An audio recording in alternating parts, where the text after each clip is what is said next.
안녕하세요. 형광펜 성경과 함께하는 성경 공부. 오늘은 시편 51편 다윗의 영장으로 한 노래. 다윗이 밧세바와 동침한 후 선지자 나단이 저에게 온 때에 이 찬양이 불려진 건데요. 이렇게 배경이 먼저 설명이 되는데 이것을 하나하나 제가 먼저 설명을 드리고 그 다음에 시편 51편을 같이 보겠습니다. 일단은 사무엘상에서의 먼저 얘기를 봐야 될 것 같습니다. 사무엘상에서 다윗이 그 골리앗을 죽인 다음에 사울의 딸과 결혼을 하게 돼 있었거든요. 근데 사울이 다윗을 원하지 않았어요. 왜냐면은 다윗을 굉장히 두려워했었습니다. 사울이 죽인 자는 천천히고 다윗이 죽인 자는 만만이로다, 이런 식으로 사람들이 이런 노래를 하니까 사울이 이 말을 불쾌하여서 심히 노하여 가로되 다윗에게는 만만을 돌리고 내게는 천천만 돌리니 그에 더 얻을 것이 나라밖에 무엇이냐 하고 그날부터 사울이 다윗을 주목해서 보거든요. 그리고 벽에 박아서 죽이려고 이렇게 창을 던지고 그런 상황이었습니다. 그때 자기 손으로 죽이지 않고 딸을 이용해서 죽이려고, 너가 용맹하니까 여호와를 위해서 싸워라, 이는 그가 생각하기를 내 손을 그에게 대지 말고 블레셋 사람의 손으로 그에게 대리라 하고 이 다윗을 죽이려고 했던 거거든요. 이렇게 사무엘상 18장에서 이 말씀이 계속해서 반복적으로 나와요. 블레셋 사람의 손으로 그를 치리라 하였고, 또 여기 25절을 보면은 사울의 생각에 다윗을 블레셋 사람의 손에 죽게 하리라 함이라, 이런 식으로 나오는데, 결국에는 그 하나님의 도움으로 블레셋 사람은 오히려 200명을 죽이고 양피를 가져다가, 사울이 원했던 거는 100명의 양피였는데 200명을 죽이고 그 숫자를 채워가지고 왕한테 드리거든요. 근데 첫째 딸인 메랍이랑은 결혼을 못하고 두 번째 딸이었던 미갈과 결혼합니다. 그럼 미갈이 다윗을 사랑했기 때문에 그런 것도 있었지만, 어쨌든 첫 번째 딸을 주면은 요나단, 자기 아들 요나단과 다윗이 왕위를 받을 때 그 경쟁자로 올라설 수 있기 때문에 그것을 원하지 않았던 것 같아요. 어쨌든 사울은 이렇게 적군의 손에 이 다윗을 죽이려고 했거든요. 근데 놀랍게도 이 다윗이 이 방법으로 우리아를 죽였던 겁니다. 자, 이제 사무엘하 11장을 보겠습니다. 11장에서 그 우리아가 전쟁을 하러 나갔을 때 다윗이 그 밧세바랑 동침을 해가지고 지금 임신을 한 상태거든요. 그것을 숨기기 위해서 우리아로 하여금 너의 아내인 밧세바랑 동침을 해라. 그러면은 임신을 해서 애가 나온 거다, 그렇게 말하면 되니까요. 근데 언약궤가 이스라엘과 우리 유다의 영체 가운데 유하고 있고 왕의 신복들도 바깥에서 싸우고 있는데 내가 어떻게 집에 들어가서 먹고 마시며 내 처와 같이 자리가 하고 그렇지 않았었습니다. 다윗이 이를 죽이려고 어떻게 방법을 사용하냐면은 편지를 하나 써줘요. 편지에 뭐라고 돼 있냐면은, 너희가 우리아를 맹렬한 싸움에 앞세워두고 너는 뒤로 물러가라. 그래서 저로 마저 죽게 하라.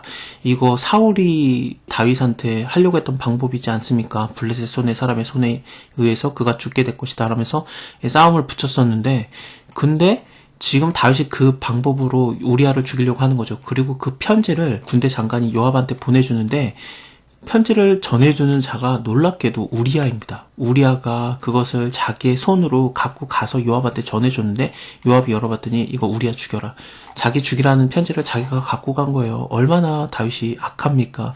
그래서 하나님께서 이것을 굉장히 악하게 보시거든요.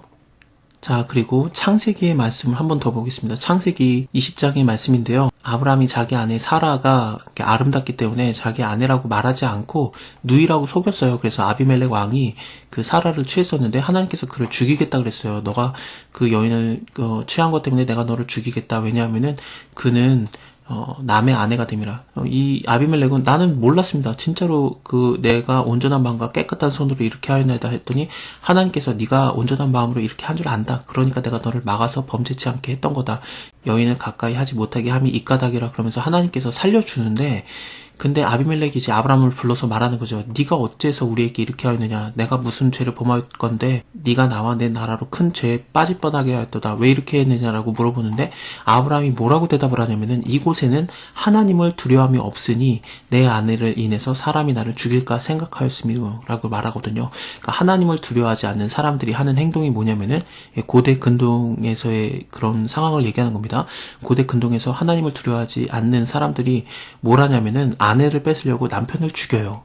근데 다윗이 지금 그 행동을 한 겁니다. 그리고 자기가 죽을 뻔한 그 상황이었던 적의 손에 의해서 너가 죽을 것이다. 사울 왕이 음모를 꾸며가지고 다윗을 그렇게 죽이려고 했는데, 다윗이 자기가 왕이 되자마자 남의 아내를 뺏는 방법으로 그 우리아를 죽이는 것을 적군의 손을 빌려서 진짜로 그 우리아를 죽였던 겁니다. 그것은 하나님을 두려워하는 행동이 아니었어요. 그러니까 하나님께서 진노하신 거고 그렇습니다. 자, 시편으로 다시 돌아올게요. 이런 상황에서 나단 선지자가 왔어요. 그러면 그러면은 다윗 입장에서는 무엇을 해야 되겠습니까? 회개하는 방법밖에 없죠. 하나님이여 주의 인자를 쫓아 나를 긍휼히 여기시며 주의 많은 자비를 쫓아 내 죄가를 도말하소서. 나의 죄악을 맑게 씻기시며 나의 죄악을 깨끗이 제하소서. 살인하지 말라, 간음하지 말라, 거짓 증거하지 말라, 네 이웃의 것을 탐내지 말라. 전부 다 범했어요. 그리고 하나님을 두려워하지도 않았고요. 거기다 계획살인까지 했습니다. 하나님이 원하지 않는 행동들을 진짜 한 번에 골라서 다 한 건데 이런 죄에 대해서 어쩔 수 없어요. 그냥 하나님한테 다시 와야죠. 그래서 하나님께 죄를 고백하고 이거 씻어달라는 방법밖에 우리가 더 있겠습니까? 이 세상에 의인이 어디 있습니까? 다윗도 이런데 세상에 의인은 없나니 하나도 없습니다. 다 하나님 앞에 다시 와야 돼요. 죄 졌는데 하나님 앞에 오느냐 이건 다윗이 되는 거고, 죄 졌는데 하나님을 떠나느냐 가인처럼 사느냐 그거밖에 없는 겁니다. 대저 나는 내 죄가를 아오니 내 죄가 항상 내 앞에 있나이다. 내가 주께만 범죄하여 주의 목전에서 악을 행하였사오니 주께서 말씀하실 때 의로우시다 하고 판단하실 때 순전하시다 하리이다. 자기의 그 범한 죄들을 한번 생각을 해보면은 이렇게 판단을 받을 리가 없는데 하나님의 많은 자비와 하나님의 인자함을 알기 때문에, 그래서 하나님이 불쌍히 여길 걸 알기 때문에 이런 식의 고백이 가능한 겁니다. 내가 죄악 중에서 출생하였으며 모친이 죄 중에서 나를 잉태하였나이다.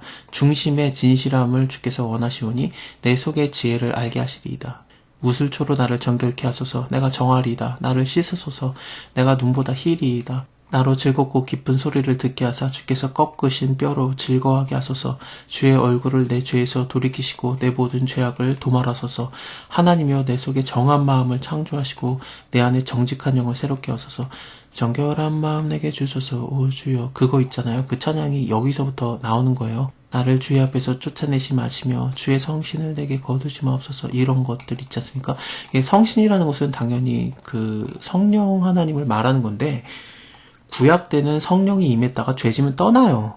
근데 예수님의 죽고 부활하심 그리고 하늘로 승천하신 다음에 우리에게 성령을 보내주셨는데, 그 보내주신 성령은 이제는 우리를 고아와 같이 버려두지 않고 우리를 죽을 때까지 인도하십니다. 우리가 47편 마지막 절에 봤었죠.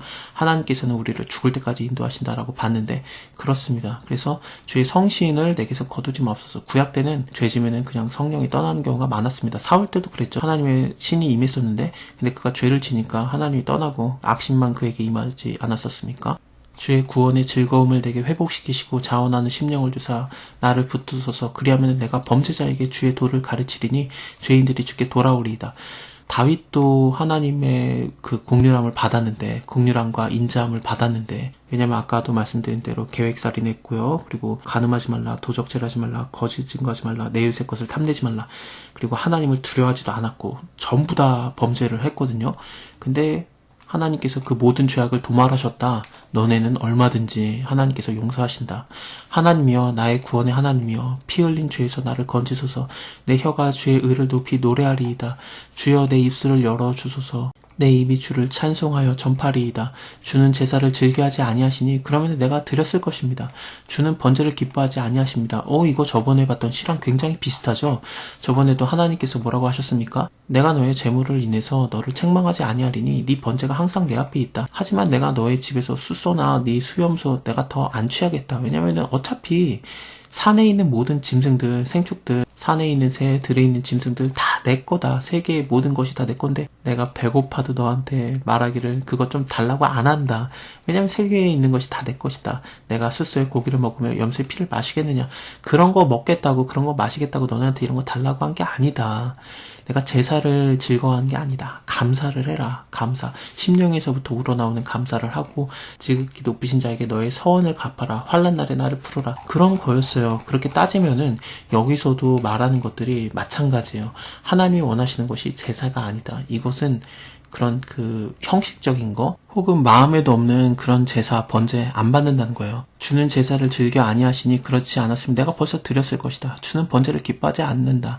하나님의 구하시는 것이 무엇이냐? 하나님이 구하시는 제사는 내 마음이다. 상한 심령이다. 하나님이여 상하고 통회하는 마음을 주께서 멸시하지 아니하시리이다. 주의 은택으로 시온에서 선을 행하시고 예루살렘 성에 쌓으소서. 그때에 주께서 의로운 제사와 번제와 온전한 제사를 기뻐하시리니 저희가 숫소로 주의 단에 드리리이다. 그렇다고 예배 안 드려도 된다 그 말은 아닙니다. 마음은 있습니다. 그게 아니라 마음이 있으면 예배도 드려야 되겠죠. 하지만 마음에 없는 제사는 하나님이 기뻐하지 아니하십니다. 우리가 상한 심령이라도 하나님께 드리면은 하나님이 그거 기뻐 받으세요.